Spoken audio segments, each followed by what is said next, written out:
Rolling Stones. We didn't have any money. When I say no money, I mean no money, nothing. We had to get out of the country to pay the tax incurred for me. That's why I had to leave. Simple.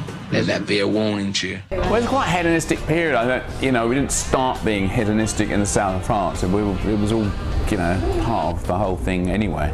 No, it was that everybody did it. We weren't like that. The 70s, the beginning of the 70s, and in fact the whole 70s, it was a different to now, a different values and different way of life than now. We chose convenience over sound and went for the basement of Keith's house, which was in fact a lot of separate rooms. The gear wasn't working properly and the lights would go on and off and there were fires. It was just insane. What I was trying to do in this was to take the viewer back into the period, so rather than have people talk about it, I want them to see it, be in it, live it for an hour.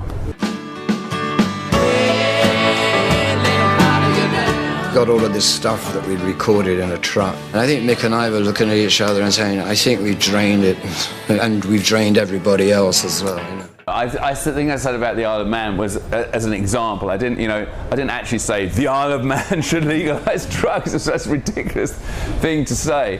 But what I said was, if you experiment with socially, or people experiment with technology, they do things like as closed a society as they can find. It's almost impossible to find a closed society anymore. But they do that, and one of the places they do it is in the Isle of Man. And I said as a toss-off that you could experiment with that social engineering in the Isle of Man, but I didn't say the Isle of Man should legalise drugs. I don't know if the Isle of Man would like that. Some of them would and some of them wouldn't. I don't know. Finally, we've finished this record. All you have to do is wrap it up in this gritty little package.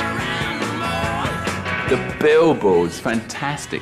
It's up there, it's going to be out, and then you're on the road playing it, and it's exciting.